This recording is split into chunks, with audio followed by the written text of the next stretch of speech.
name is Jessy Oberright, and I'm a naturalist with Calvert County Natural Resources Division. Today, I'm going to be talking to you about how to leave no trace. Come on! Many of us enjoy spending time outdoors, but we need to remember that when we're out here, we are the visitors. Uh-oh.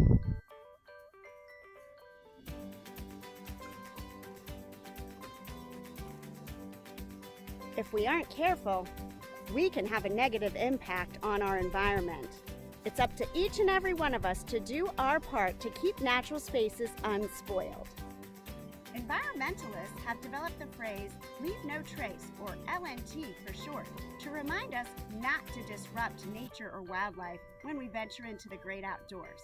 Anyone coming along the trail behind us should never have any clue that we were ever here.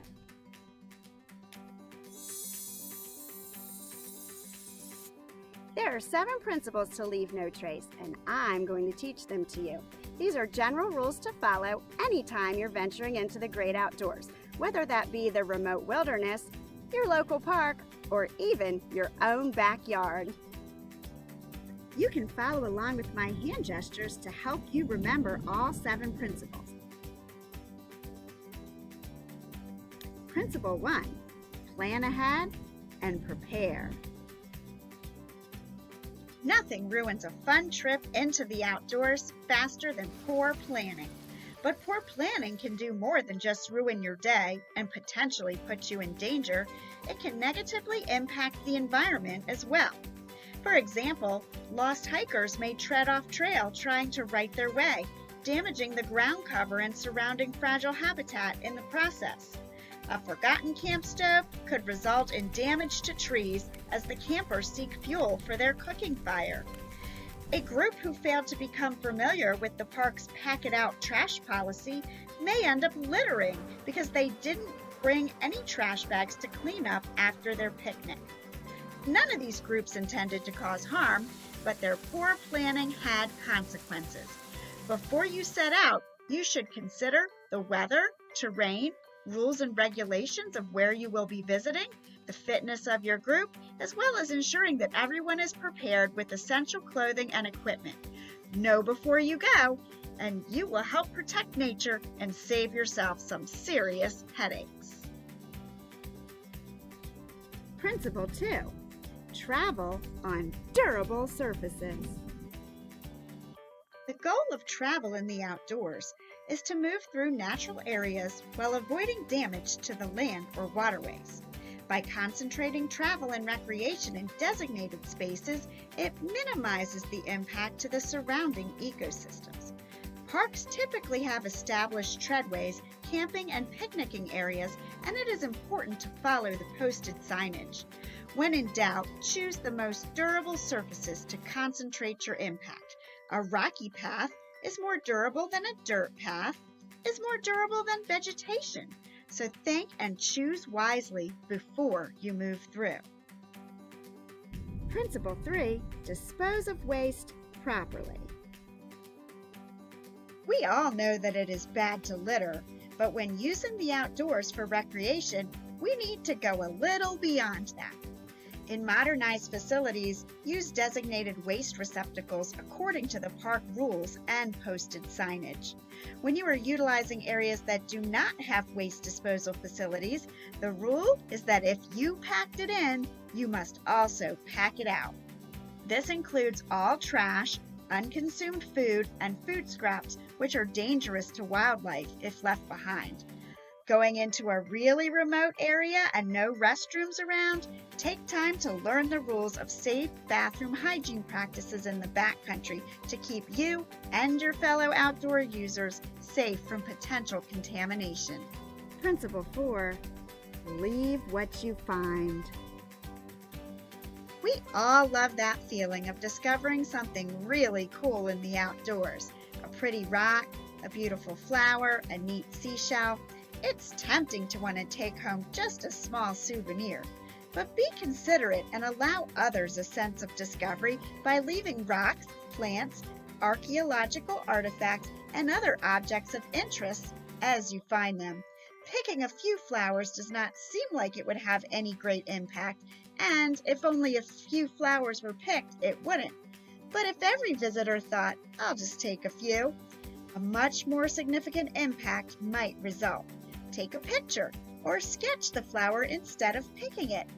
Leave camp and picnic sites unaltered and as you found them. And graffiti is a big no-no.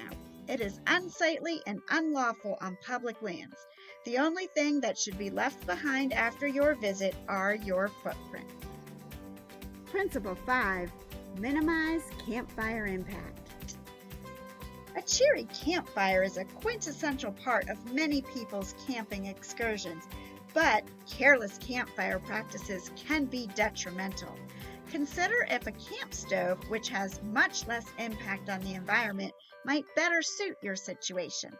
If you decide a fire is necessary, be knowledgeable about fire safety and procedures. An out-of-control campfire can have devastating and long-lasting effects. Use designated fire rings or grills in improved camping and picnicking facilities. Follow all park rules and be sure to dispose of coals properly. In the backcountry, learn to make a mound fire to minimize impact to the area and conserve fuel resources. Principle 6, respect wildlife. Who doesn't like to catch a glimpse of a wild animal in its natural habitat? I do.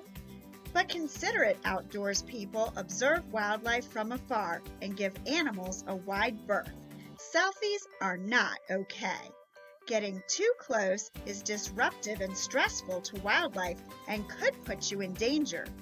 Leaving a treat for a wild animal might seem cute at first, but it leads to nuisance wildlife that are dependent on humans. A fed wild animal often becomes a dead wild animal. Store food securely and keep garbage and food scraps away from our wildlife friends. Remember that you are the visitor in their home. Principle 7, be considerate of others. One of the most important parts of being a responsible outdoors person is to maintain courtesy toward other visitors. It helps everyone enjoy their outdoor experience. Many people come to the outdoors to listen to nature, de-stress, and experience solitude.